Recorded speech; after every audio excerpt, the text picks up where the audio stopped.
Como lo prometido es deuda, ahora vamos a resolver un ejercicio en coordenadas cartesianas.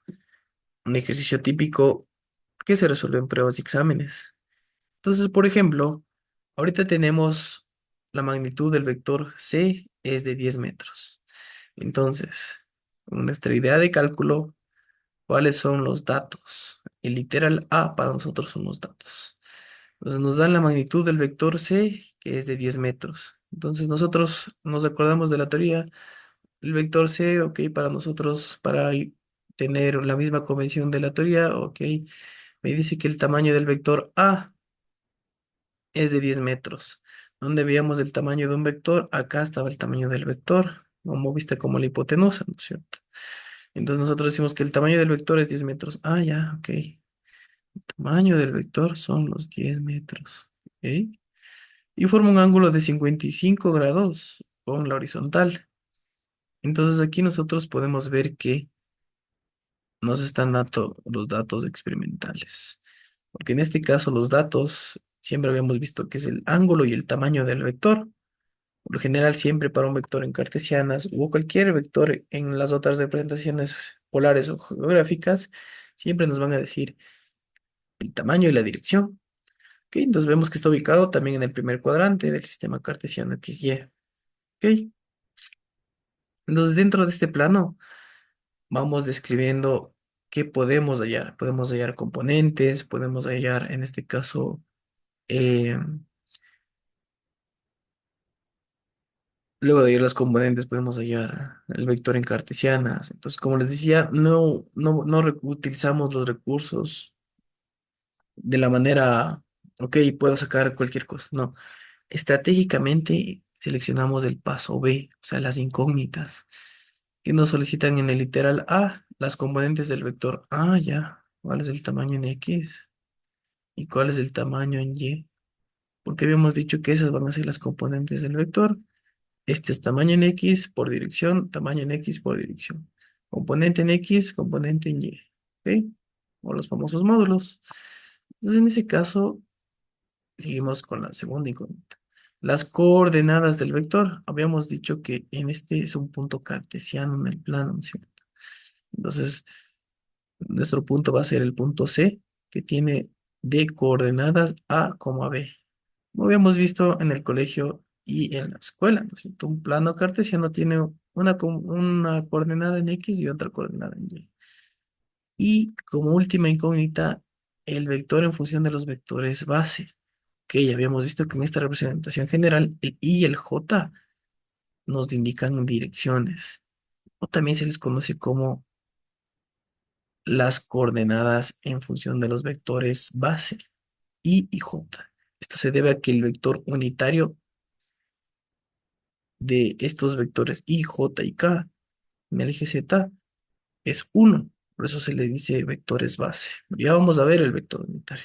Que como habíamos visto en el mapa conceptual, teníamos vector unitario en otra característica de las coordenadas cartesianas. ¿Listo? Entonces, en ese caso, nos está pidiendo el vector en sus componentes de unitarios base o vectores base y coma J, ¿no es cierto? Porque es un plano en dos dimensiones. Listo, entonces nosotros decimos, ok, tenemos datos de todo, siempre que nos den de datos del tamaño y el ángulo, aplicamos los recursos pitagóricos y las funciones trigonométricas. Entonces, de igual manera, queremos describir el vector tamaño en X, dirección en X, tamaño en Y, dirección en Y. Entonces, en ese caso, vamos al triángulo pitagórico y vamos describiendo los datos que tenemos. El tamaño son 10 metros y el ángulo es de 55 grados. Entonces, lo importante de prestar atención al enunciado es que no tenemos que volver a leer. Simplemente aplicamos los recursos estratégicamente para resolver el problema de manera súper eficiente. Ya habíamos visto que aquí está el ángulo, ¿no es cierto? ¿Qué componente queremos? Esta es la incógnita. La componente que está al lado del ángulo se relaciona con el coseno. Entonces va a ser la hipotenusa por el coseno del ángulo. ¿Ok? Esta componente requerida va a ser la hipotenusa de 10 metros multiplicado por el coseno de 55 grados. ¿Ya? La componente que está al frente del ángulo se relaciona con el seno. Ah, entonces esta componente va a ser la hipotenusa por el seno del ángulo. Listo. Los 10 metros por el seno de 55 grados. Listo. Entonces simplemente luego de aplicar estos recursos pitagóricos, hacemos el cálculo y nos da en este caso 10 por coseno de 55, 5,73. Recordemos que para todos estos cálculos la calculadora tiene que estar en radianes, porque en este caso, no, tiene que estar en grados. Si está en radianes, estamos hablando de la longitud de arco. No estamos en grados, en degrees. En general, las calculadoras vienen en ángulos de degrees. La calculadora tiene que estar en grados. Radianes, por acá está la longitud de arco, pero ese es otro concepto matemático y tiene otra interpretación física. ¿Ya? Entonces, siempre la calculadora tiene que estar en grados.